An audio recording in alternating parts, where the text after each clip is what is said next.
Gentlemen, I think we'll get rolling, get started. People can just come in as they're coming in.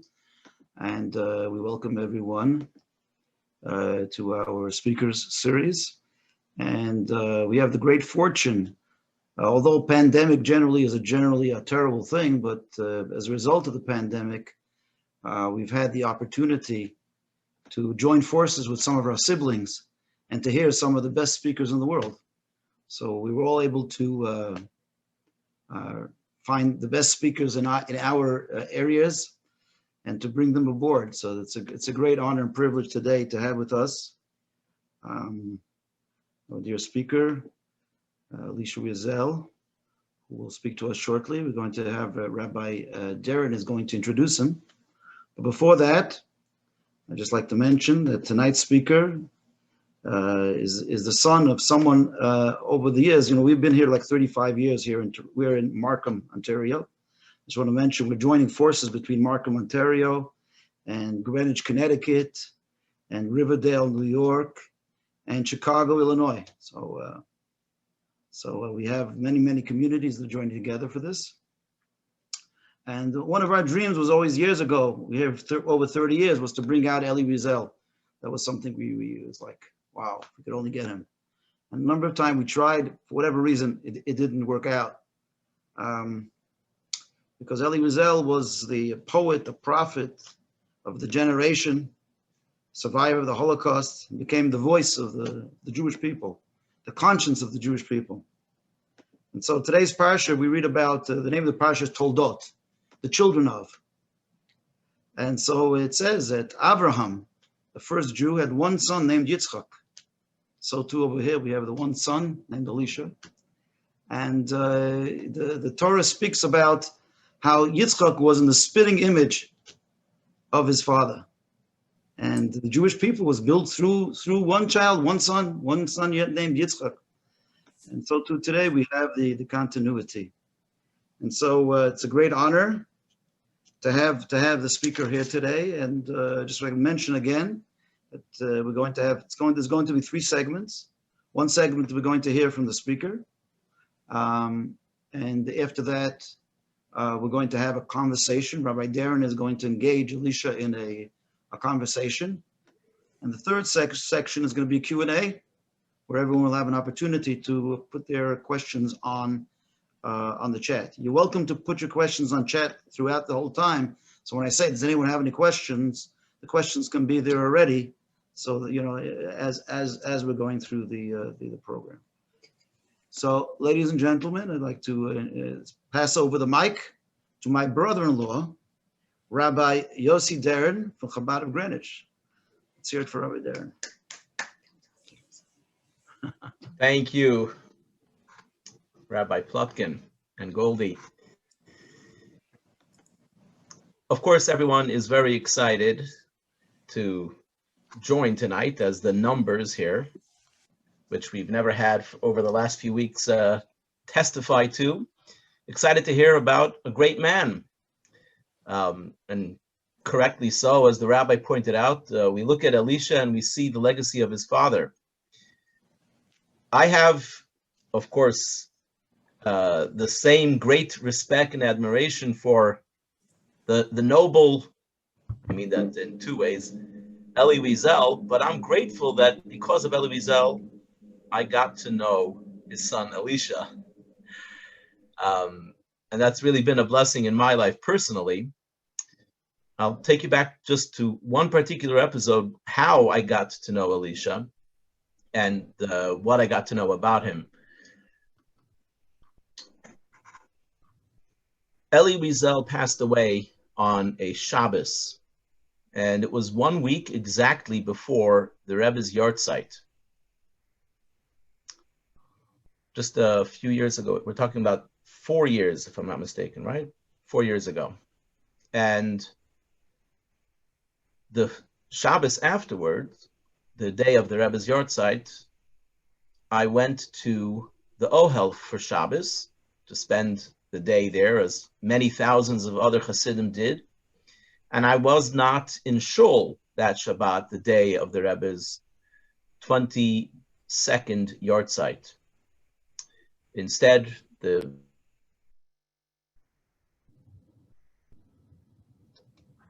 Instead, you hear me now, right? I was just muted for a moment. Instead, the very able Gabayim were in the shul, and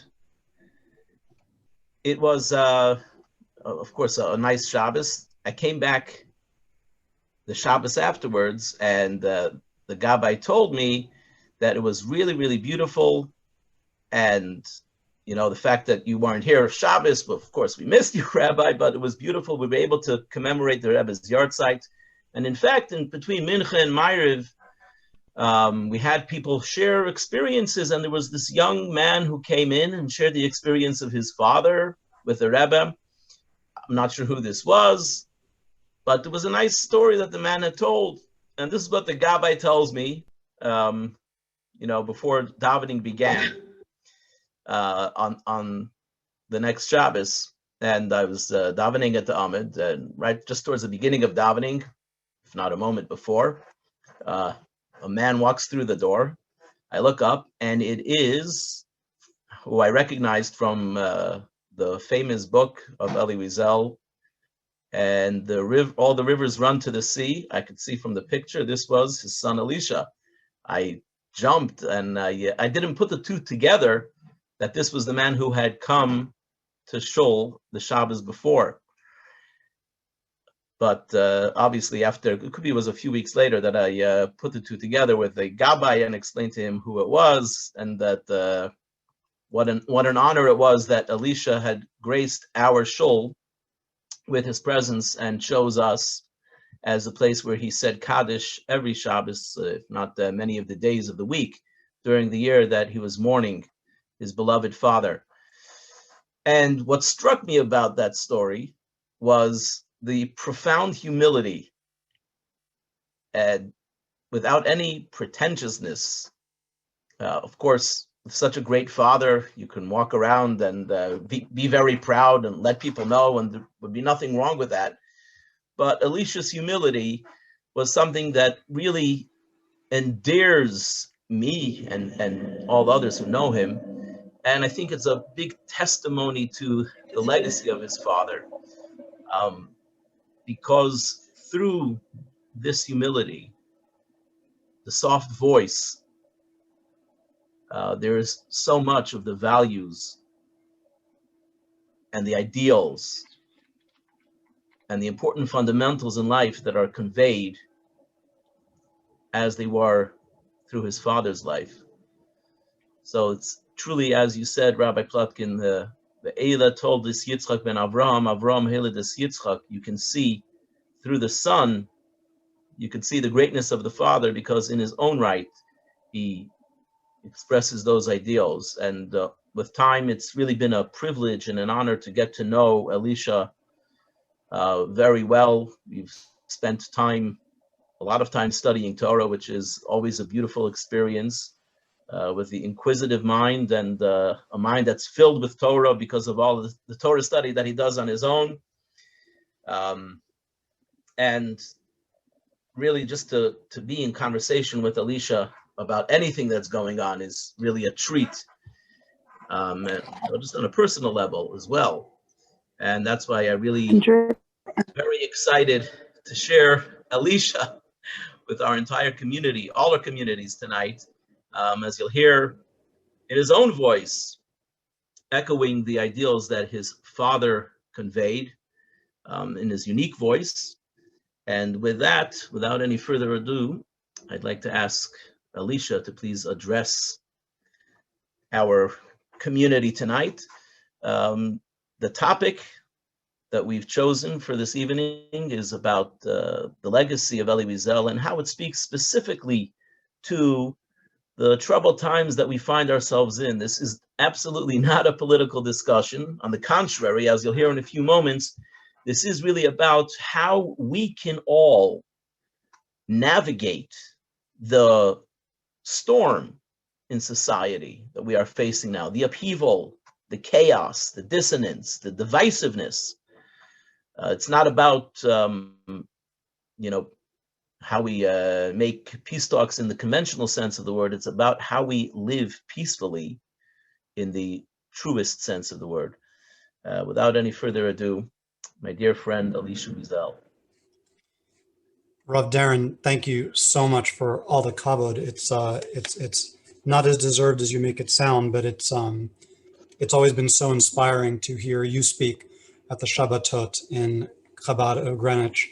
And I would just say before I read the prepared remarks that I met you really a couple of weeks into my mourning for my father, and it was at a time when I had been pretty distant from Judaism, and I was really just in the process. I think I had begun coming back, but it accelerated greatly when my father had asked me to say Kaddish for him every day during the 11 months. And what I remember was it was a week or two. I was getting up from Shiva, I think the day that I went to Chabad Greenwich for the first time. And I was trying different shuls. I knew I had to go say Kaddish somewhere, and I was trying different places, and I was not sure what to expect. And I will say that it was really at Chabad of Greenwich that I first felt at home again in Yiddishkeit. And it was really a remarkable moment for me when I'd arrived in this small place. We barely made a minyan that Shabbos, I think, because you were away and many others were away as well. And it was an unpretentious mincha maariv, but it was heartfelt, and everybody there was so connected to their purpose. And it made me feel at home in a way I had not experienced in Judaism, I think, for some 44 years of my life. So it was really remarkable, and I thank you for that. And I will say that, in the year that I said Kaddish for my father, and in subsequent years, I traveled all over the world for business. And I always would go and find a shul wherever I was. And 9 out of 10 times it would be a Chabad shul. And the warmth and hospitality that and I think every other guest that has ever been received in a Chabad shul that I was received with leaves such a mark on the identity of Chabad and the identity that the Rebbe stamped on this incredible segment of our Jewish brotherhood and sisterhood. So I wanted to just say that and express my gratitude to Chabad for being who you are. It's an incredible gift that you give, not only to the Jewish people, but I believe the entire planet. I'll read my prepared remarks now. I'll try to do it briefly. For those of you who are interested in reading them afterwards, this was just published a few days ago in the foreword. I look for my father's wisdom as we approach this next chapter of the American story. I find my father quoted in media feeds and on handheld signs protesting injustice in all its forms. My father's legacy seems to have never been more alive. We must always take sides, he pleaded. Neutrality helps the oppressor, never the victim. Well, last week we all took sides. It culminated in the largest election turnout ever in our history. Silence encourages the tormentor, he warned, never the tormented. Today's political dialogue suffers terribly, but not from silence.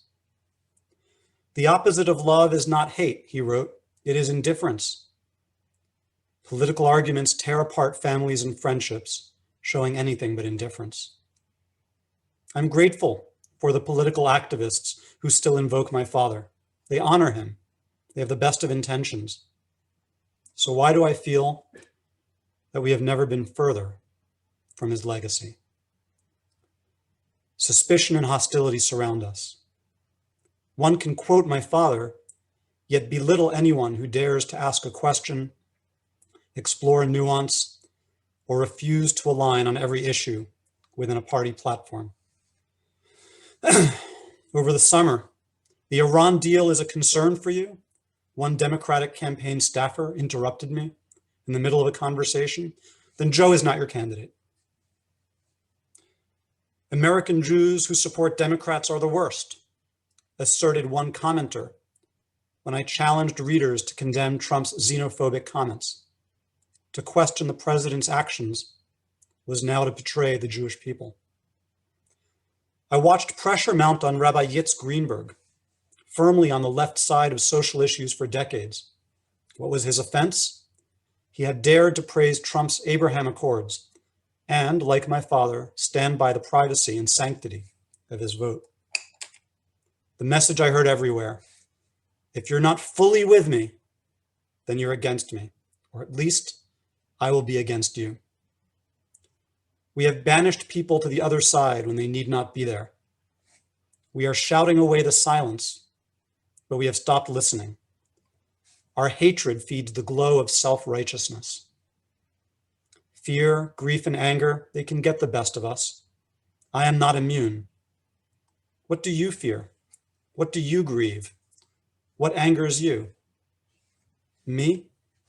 I fear runaway pollution, school shootings, a biased media, authoritarianism, and anarchy. I grieve for families forcibly separated at the border, and also for the overwhelming majority of policemen and women falsely accused of racism simply for wearing their uniforms. I grieve for the victims of racial injustice and for the violence done to the person and property of others in their name. I'm angry. I'm angry that our ally Israel, the port of safety for every Jew in this world, was ignored by the Obama administration in favor of an enemy pledged to destroy her. I'm also angry that President Trump failed to repudiate racism or promote COVID safety. And I'm angry that anti-Semitism thrives, spread by the followers of David Duke and Louis Farrakhan. It is right for us to speak up about the things we care most deeply about. None of us are one-dimensional.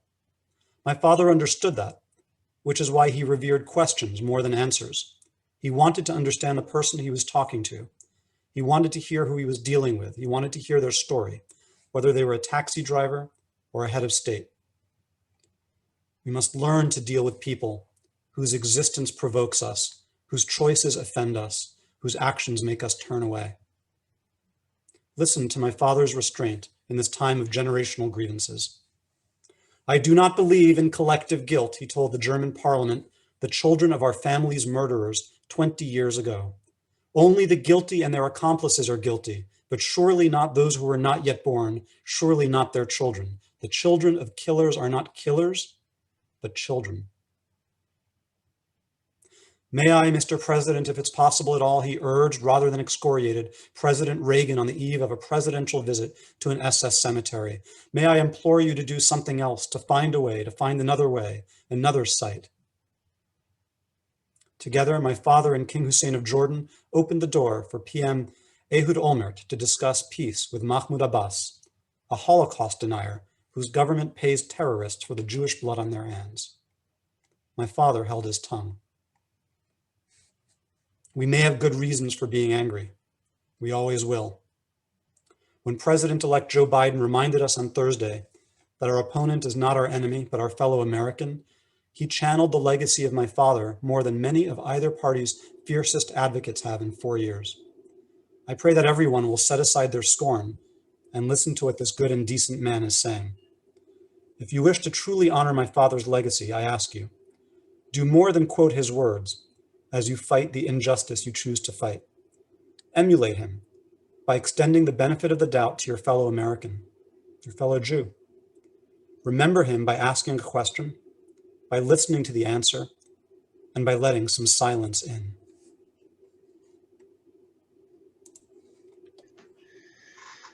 Thank you very much, Elisha. And I listened to your words.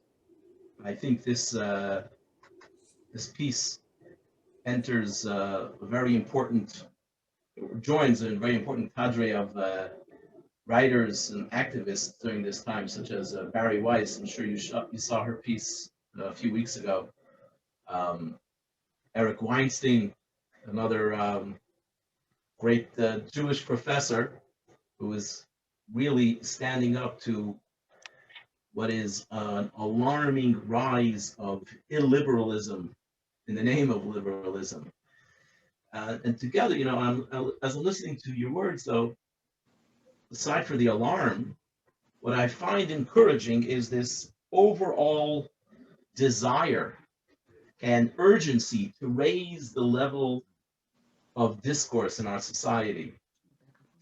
That even when, or perhaps precisely when, there are disagreements, we have to come together and we have to talk.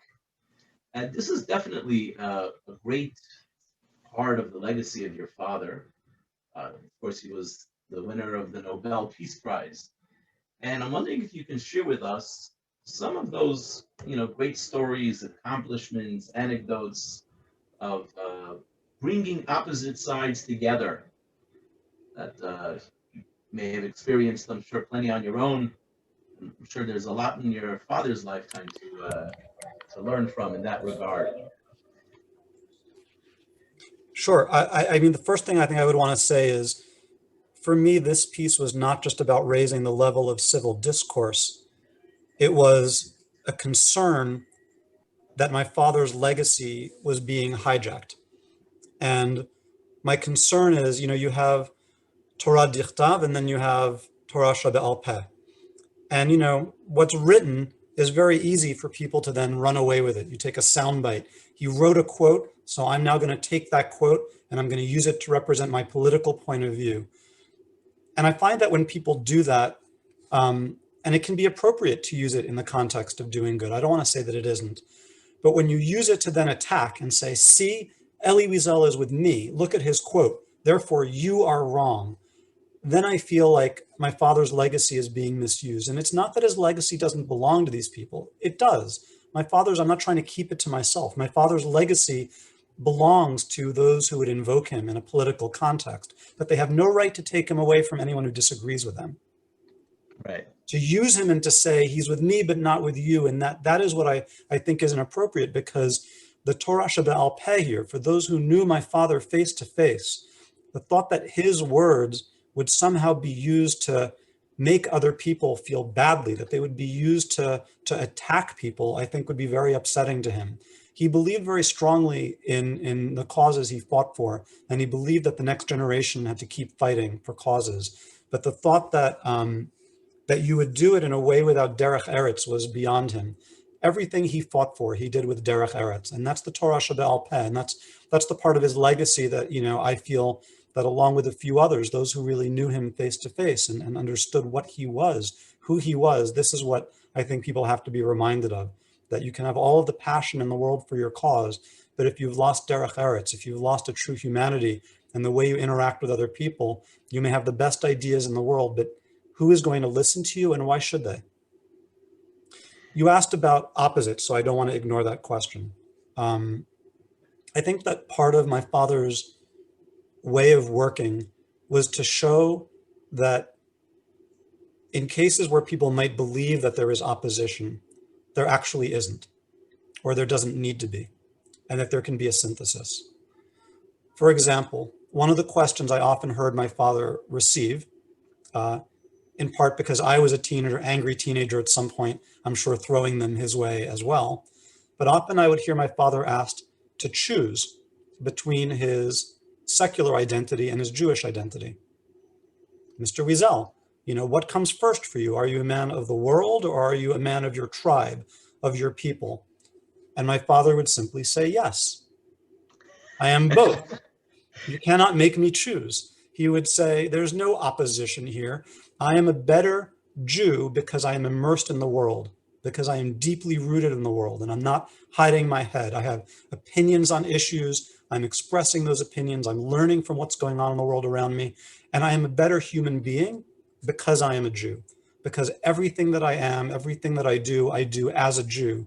And therefore, these two things are profoundly interlinked. If you want to break them apart, you would break me. You cannot do that. So that is an example of opposition. My father in his classroom had children who had been the children of Nazis during World War II. One girl in particular, said, I discovered this thing about myself. I don't belong in this class. How could I be here?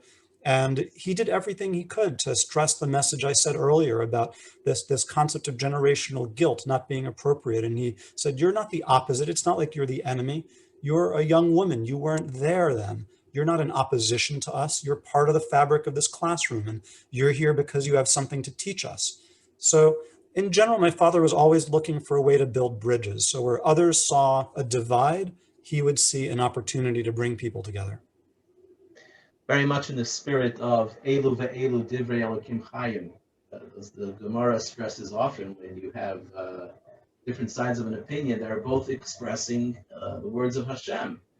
And obviously, when a Jew expresses a particular opinion based on the Jewish values that drive him or her in that direction, there's value to that in and of itself. Your father commanded the respect of people from all walks of life and from both sides of the aisle. And of course, it was due in large part to who he was, what he had gone through, what he stood for. But there was also a very beautiful way with words where he was able to, like you just said, he was able to get people to see that there's really something deeper and higher to life than what turned out to be sometimes petty arguments, or maybe not relevant enough to create a firestorm over. And moving people in a universal direction for very important causes was something that should, and always will bring us together. Because of course we agree on much more than what we disagree on. So that's really the call of the hour. What would you say, the issues facing the world today, without looking at it from a political perspective, in terms of the important issues? Obviously, the general idea of bringing people together and having respect for each other. But what would your father, what was he, or what would he have been most passionate about today, in the crises, the numerous crises that we are facing in society? Listen, one of the advantages of we can't pin anything else to his record or say what else he would have thought. We can't blame him now for any views that he's had after his passing, right? That's whatever I might come up with, if I'm right or wrong, these are going to be my views, unfortunately, because if they end up being wrong, God forbid that my father should be blamed for what I say. He did his work for 88 years, and I'm always very wary of saying what he would have said or not. But I do think one can imagine what questions he would have asked. Because my father, first of all, always believed in questions as opposed to answers. He was always very careful in extending answers, because answers can be attacked. They can be disagreed. You can look at facts through different lenses, but questions are meant to provoke. A question is less threatening. And I think my father would have had some questions. I think he would say, what's happened to us? What about Shalom Bayis? If we were all sitting together at a dinner table together, would we not find some way to be able to civilly talk to each other? And why does that Shalom Bayis seem to disappear when all of a sudden we're talking to each other over screens? Is it the screens that are bad? These are some of the questions that he might have started asking. Are we spending too much time with them? Are we getting too used to seeing people at a distance? Are we losing the immediacy that if I say some words and those words hurt, and I don't immediately see the look on someone's face when I've said a hurtful word, and I don't get that feedback, I don't get that connection, I don't realize immediately, what have I done? I caused pain, because there's a delay. You don't see what happens on the other side, thousands of miles away, when someone is typing at you over a keyboard. I don't know. I think that this central issue of how we are relating to each other and how we are conceiving of each other would have been central to him. I'm not saying that the political issues would have been unimportant to him. I believe they would have been, whether it's immigration, whether it's Holocaust memory, whether it's, the state of Israel, any of these things. These are all issues that mattered greatly to him. But I think that the meta issue he would have been most captured with is, how is it that we have lost the ability to discuss issues rather than character?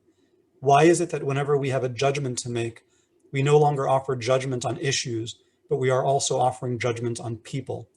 When did we all become judges, that we are judging each other as much as we do so many times a day? That's really beautiful, and it reminds me what you said about he appreciated questions more than answers. Just literally a few hours ago, all of the shluchim around the world have concluded our annual international conference, the Kinnis. And one of the presenters at the Kinnis was the son of the Chabad Shliach in Hanover, Germany, who passed away in March. He was suddenly taken from us in his 40s.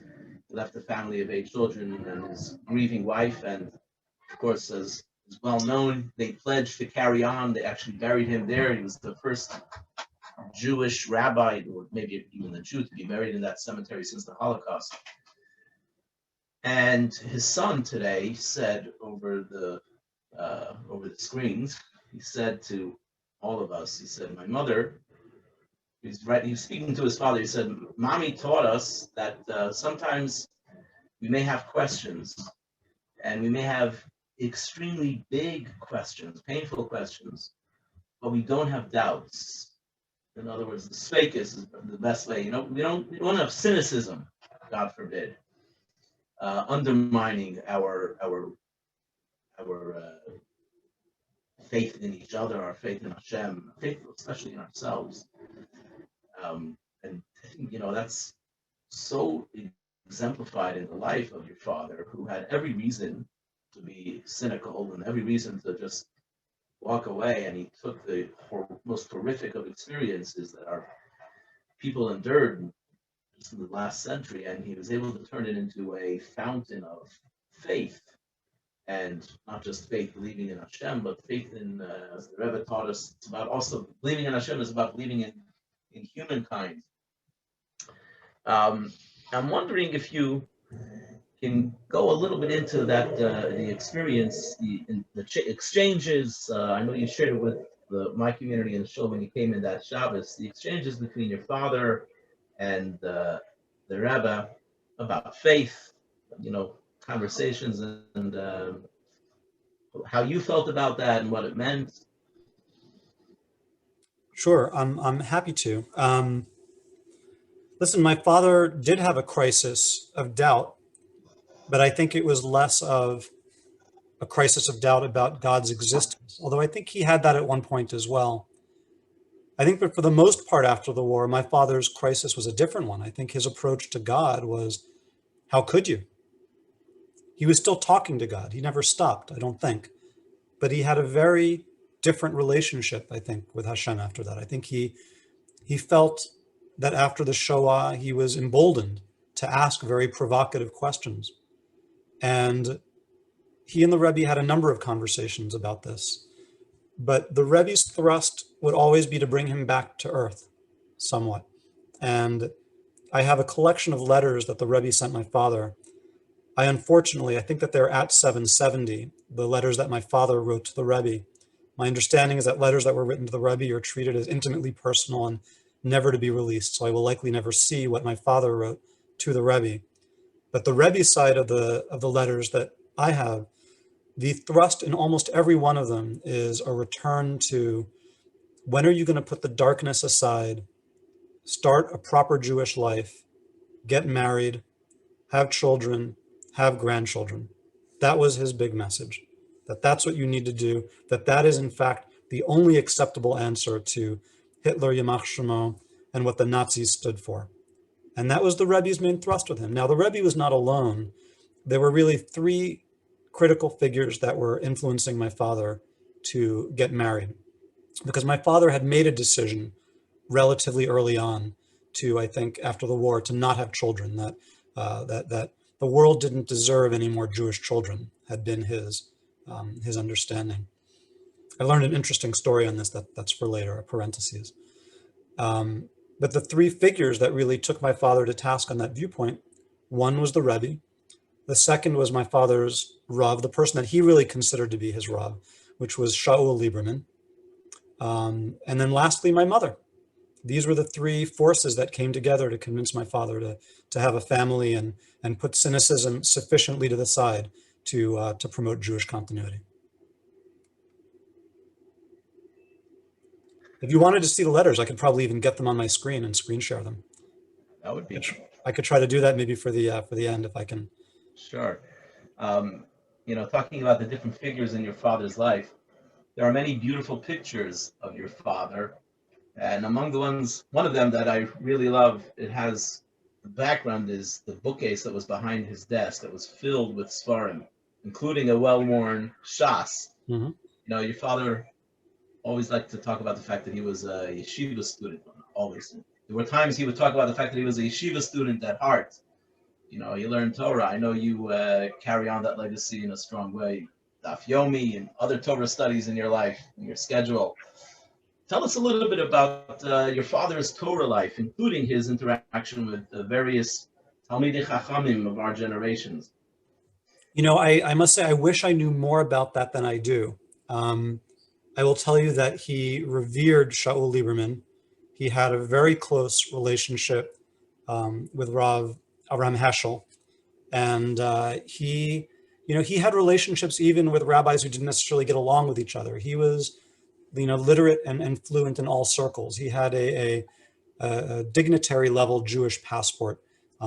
He was accepted within the Reform community, within the Orthodox communities. He had great ability to transfer into different Jewish communities and find ways to relate to each of them. And I also think that he was a Torah student when he studied Western literature. My father got as excited about Plato and about Jean-Paul Sartre and any of these great figures of Western civilization and reading. His bookshelf was a testimony to this concept of the modern world and the rest of the world and Judaism side by side. It was like that in his classrooms. If you were to look at the syllabi of what he taught, you would find great Hasidic teachings intermingled with these great works of Western civilization, and you would find that on his bookshelf. His bookshelf was testimony to where his mind was, and I think a lot about that as I think about finding ways to document how my father's library was. As we're not going to keep that forever. So I think a lot about at least filming it or getting the photographs, because these works next to each other, I think speak greatly about where his mind was, this curious mind that he has as he was roaming knowledge. My father believed in knowledge. The pursuit of knowledge was the most important thing to him. He said, whenever I would say to him as a young person, I'm bored, I don't know what to do next, he couldn't believe it. What do you mean bored? He would say to me, I'm never bored. There's always something to do. And if we were in the camps, we would play chess with each other in our heads. If I have a book in front of me, I'm never bored. Even if I don't have a book, I have something to think about, a problem to solve, something to review. So my father lived, in addition to a life of the spirit, of the way he connected with God, in addition to a life of believing in his fellow men, he also very much led a life of the mind. And for him, knowledge was a sacred pursuit. Thank you for that. There's obviously some things in a father-son relationship that belong only to the father and son, and it's not for public consumption. But being that we have this opportunity to hear from you, and it's not an opportunity that many of us get very often, is there anything about the beautiful relationship, some of the exchanges that you had as a son with such a great father, that you think would be meaningful for all of us to appreciate? A few little anecdotes of the behind the scenes in the Wiesel home. Listen, the behind the scenes in the Wiesel home. Look, from ages 0 to 12, I was some combination of shell-shocked and introverted. I had my nose in a book at all times, and I was barely aware of really what was going on around me. From ages 13 to 22, I was deeply rebellious, a real problem in my father's household. I would say things like, I never want anything to do with Judaism. Leave me alone with all of this. Why are you bugging me with it? I went to 14 years of modern Orthodox yeshiva, and I came out at the other end wanting to be, very, very far away from it. It was the last thing I wanted. And I would say these things to my father, and I would try not to be hurtful, but sometimes it would come out hurtful. So, the behind the scenes was not pretty. I don't want to pretend that it was. The amazing thing about my father is that he was such a loving and patient father. He didn't yell, he didn't scream, he didn't guilt or say, how could you? He just lived by example, and he demonstrated what it meant to be a good Jew through the way he treated people, through the way he spent his time, through the way he engaged with me or with my friends, through the way he was open and receptive to ideas, yet had firm views on what was right and what was wrong. And none of these things won an argument in any moment in time. It wasn't an approach that would get me to change my view on something in a microsecond because he'd finally say the right thing. But what he showed is that by day in, day out, leading a life that was driven by values that he had deeply internalized, and being a patient and loving father, over time, these are the memories that atom by atom, cell by cell, minute by minute accumulate. And now when he's not here anymore, I have a crystal perfect recollection of his essence. And it inspires me. And it's brought me closer to Judaism. It is a goalpost and a guidepost for me as I try to be a better person and a father to my children, a husband to my wife. And these are not things that are won in a debate or in an argument or by finding the perfect thing to say, thereby consistently behaving in a certain way over a very long period of time. I've never actually heard this from you directly. Is it true that the Rebbe shared a blessing with your father about you? He did. This was No. the story I shared that first Shabbos for me in Greenwich Chabad when I was getting up from Shiva. Yeah, and I was not there for this, but my father told me about it. It was at a moment in time when I think my father was wondering, would I be lost? Although he says he never gave up hope. Would I just go my own way, and would I end all of these generations of Yiddishkeit that my father represented and he'd bestowed upon me? And I think my father told the Rebbe that there was trouble in the home. And the Rebbe said, I'm going to give a bracha. And he said, my bracha is the following, that you will be proud of your son will be proud of you, and when that happens, you will both be proud of me. Beautiful. And I think that's a really wonderful way to conclude this part of the evening. I want to really thank you, Elisha, for sharing these intimate elements of one of the greatest people in our generation, one of the greatest Jews. It really is a big treat to have this time together with you. We look forward to many more times, hopefully in real person without the Nesech HaMavdil. Thank you, Adon. And I would just say, I know that there are a number of questions that have popped up on the chat. Yes. I never run away from questions, but we may be out of time. I'm certainly happy if you wanted to save those questions at the conclusion and send them to me. I'm happy to respond to them by email. I always want people to feel heard. And if someone took the time to write a question, I want to do my best effort at giving them a response. Sure. You have a hard stop? I don't. I could keep going for a little longer, but I'm also cognizant of the time of all of our attendees who I know have busy lives. It's 9 o'clock on a Sunday. Of course. Well, let's give it a few minutes. I'm going to hand the mic over back to my esteemed brother-in-law to take the questions from the chat, and we'll take a few questions and go on for perhaps maybe 10 minutes or so. But I just want to say, anybody who needs to leave, please know I'm not insulted if you need to leave. I know we build this is going till 9 o'clock. We see that they all want to stay. Nobody's. I've been looking. The numbers have been staying exactly the same from the beginning until now. So that's pretty good. Just you mentioned that you had something you could share. Yes, I'll start looking for that. Let's see. Hang on one second. Okay, someone's asking for those letters over here. Okay, let's see. Not here. You may need to make it so that I can. You could be a host. Yeah, I'll make you a host too. Exactly. Figure out how to do that. Allow participant to share screen. Yeah. Okay. Okay. You should be able to share a screen now.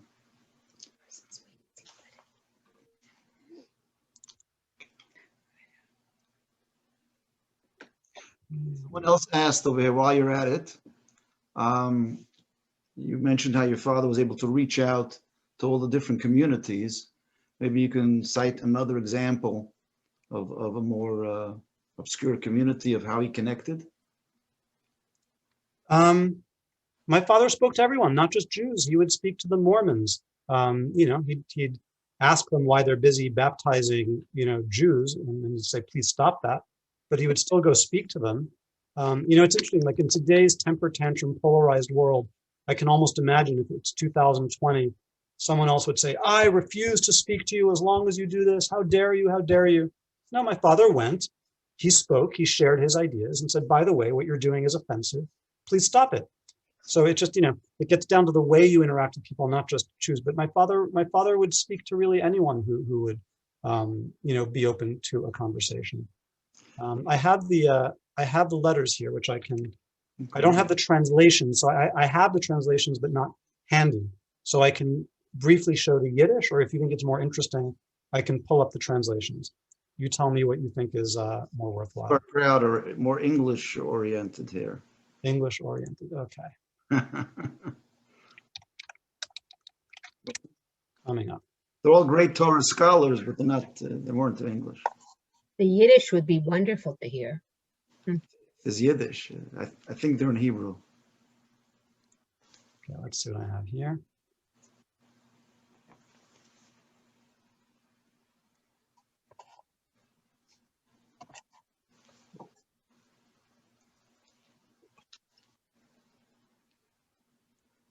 All right, let's see. Okay, here, I'm gonna share my screen here.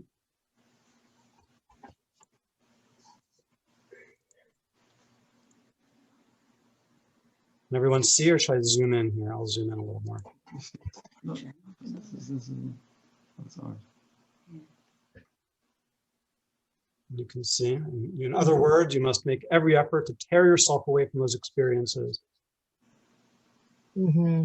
And look above, despite Hitler and his helpers, he should specifically build a large family with sons and daughters and grandchildren. Oh. And this is very funny. And he says, you'll raise children and grandchildren, Vishnitzer Chasidim. He says, oh, Vishnitzer, Lubavitch. Okay, let them be Vishnitz, even if they're not Lubavitch. So have you thought about Vishnitz, Elisha? Yeah.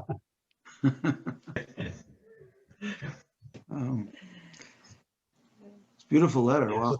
So these are some recent translations that were done. And again, no matter what the topic is, he always comes back to, to set up a Jewish home. Mm-hmm. I have here a fully loaded question. Someone's asking, how did your dad find peace with God for what happened to our people in the Holocaust? I don't know that he did. He didn't. He didn't. I don't know that he did. Like Abraham and like Moshe, I think that this went unresolved, yes. In the same way that the Akedah was unresolved, and I'm sure it never left Abraham, I'm sure. I remember him saying that if God told me the reason for the Holocaust, I wouldn't accept it, because then I'd become cruel by saying that all the suffering makes sense. show. Yeah. Is that very well. an accurate statement of his? I don't remember that. I don't remember that specific statement. Mm-hmm. Okay. I have another question over here. Just to have another few. But let's go. There was a good provocative one early on that I want to make sure that we don't run away from, because it was provocative. John Freiberg, I hope I pronounced that right. He uses the quote, when human life and human dignity are at stake, neutrality helps the oppressor, not the victim. Doesn't your father actually believe in matters not involving human life and human dignity? Neutrality is a legitimate stand. And taking an opposite stand, no neutrality stand should be treated. I'm not sure I understand the question exactly. If Mr. Freiberg, if you're on the line and you want to ask it live, please feel free to do so. I don't know if we can unmute him or not, but I want to answer the question that's on his mind, and it's a little confusing. He can unmute himself. Okay. We may have lost him. I think the question is, how are we supposed to feel about people who are staying neutral? I haven't found that many people, to be honest, who I see as neutral. I have found people who are. Should I turn it off? Sorry, is that Mr. Freiberg trying to speak? No. No. Okay. If everyone else could remain muted, please. The question, I think, presumes that there are many people out there who are apathetic or neutral. I must tell you, I find less and less of that as time goes by. I don't see that many people apathetic. I find people with nuanced views. I find people feeling that they're having to make terrible, weighty decisions on who to support politically or what issue they're going to prioritize over other issues. But I'm not finding a major lack of values or a gap in values. I'm not finding people who, when I talk to them, I'm like, wow, this person has no values. How could that be? I'm finding they may have different values. They may have values that prioritize the continuity of their family or of their way of life, or a sense of security amidst a difficult time of change. and I see them prioritizing these values in different ways than you or I might, or their political opponents might. But I'm not finding what I believe my father was most interested in targeting, which was apathy. I think we are, for better or worse, a less apathetic country than we have been in quite some time, to the point where we are deeply polarized and we're dug into each other's views. Yeah. And I'm not saying that apathy is the answer, God forbid, but I am saying that when we've gone from the concern being apathy all the way to the concern being we can't listen to each other anymore, we do have to take a step back, and silence has a role to play in that. We can't just immediately say the next thing that's on our mind. We have to use a little bit of restraint. And I think that my father, in the way he lived, he typified action, but he also typified restraint. And knowing when to use which one is always difficult, but the answer cannot be to always use one and never the other. What message do you think you would pass on, and what your father would pass on to the next generation? It's a great question. Look, I think my father was, in the way that he raised me and what he tried to show me, is you have to build a foundation. And the biggest part for me of my father's legacy is raising my children. So my focus right now with them, in addition to showing them love and support and understanding who they are and supporting them academically and socially, it's building Jewish foundations for them. A good year for me is a year where, you know what? Last year, every Friday night we said Kiddush and we lit candles, but we didn't sing Eshes Chayil. Okay, so last year we started singing Eshes Chayil. This year we had every Friday night Kiddush. We had Havdalah at the end of Shabbos. We had Eshes Chayil and Shalom Aleichem. But this year, this is the year I'm going to make sure we bench after Friday night dinner. These little things, one by one, like this is the foundational stuff that is going to make a difference for my kids, because some of this is what I didn't have. I had a modern Orthodox education, but my father, thank God he married, and my mother is amazing, but she came from a more secular background. We did not have a Shabbos dinner table where we benched every Friday night. I'm sure my father benched quietly to himself. We would say Kiddush, we said the Ashkenaz Shalom Aleichem. We weren't always adding and adding. So for me, my main goal with my kids right now is to keep putting more and more Judaism into their experience. I want them to feel it. I want them to remember what it is to be around a Shabbos table that has lively discussion, and love, and challenging, and emotion, and the joy of being together, and the singing. I want them to remember the singing, because that is going to be stronger than any argument I give them when later in life they will have to make their own decision. Are they going to marry Jewish or not? Are they going to raise the kids Jewish or not? Are they going to educate the kids Jewish or not? And I don't think that these answers can come from a place of rationality. I think these answers are going to come from the heart. So let these seeds grow in their heart of what it feels like when you have the joy in Judaism, not just the learning. How important do you think, now that we're losing second and third generations, we're up to the second, third generations after the Holocaust, and we're losing most of the survivors, what role do you think Holocaust plays going forward to your children, next generation? Look, it's an important and a tragic chapter in our history. It mustn't be ignored. The lessons that need to be learned are there for the Jewish people, but also for the entire world. My father said many times that he would never accept a world where Israel was the reward for the Holocaust. The thought that this was a prize at the end of something so terrible, he couldn't accept it. With that said, my father was deeply in love with the state of Israel. He considered it to be a bracha among brachas, that he could be alive to witness the birth of the Jewish state. And for him, the Holocaust it could never be the reason that Israel existed, but it was the reason Israel had to continue existing. That never again would we be at the world's mercy. This for him was critical. So there was an element of Zionist thought, certainly from him, that I picked up on and inherited in terms of lessons from the Holocaust. There are global lessons of how to treat people and what it means to be cruel and how to avoid that. And then on a family matter, I think, I took my son the year after his bar mitzvah. I took him to Siget, where my father came from, and I took him to Auschwitz. I think it's an important stop along the journey of understanding who we are. Just a side question. Your father came from Sigurd. Was he from a religious family there or a secular family? Religious. Some religious family. Does he have memories of his? His mother was more religious than I believe his father was. So there was, again, it was not. They met from different parts. I think my grandmother was Vishnitz, and my grandfather was Sigurd. So they had some different views on things. Right. So Sigurd is more like towards Satmar. That sort of. I think Satmar is Satmar is not far from it if you look, but yeah, Sigurd was heavily Satmar. Right. So it was quite a strong religious family. I think my father was more religious on the margin than many in his family. My father, at age 14 I found an old notebook of his from Siget that he'd kept all these years. I don't know how he had it.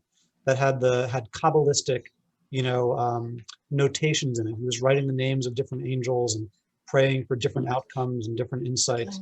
So my father, my grandfather was worried that my father was going too far with it.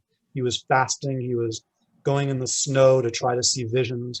My father was really into this stuff at age 15. What language did he write those notes way back in Siget? I believe in Yiddish. Yiddish. Yeah. Okay. Okay, guys, I don't know if there are any other critical questions you want to ask. I think that does it. Yeah, we'll wrap it up. We Can I should just just tell let you our something? audience get on with their evening, our good friends. Thank you, Elisha, very much for this very inspiring evening. Rob Darren, Mariashi, thank you both for all of your hospitality and friendship, and for the broader Chabad community. Thank you. Wow, beautiful. God bless you. Thank you, Elisha. If you give a look at the chat, you'll see how much the people really appreciated what you spoke and how inspired they were. So Thank you. I hope everyone has a great week. Thank you very much. thank you so much. Thank you so much. Good night, everyone.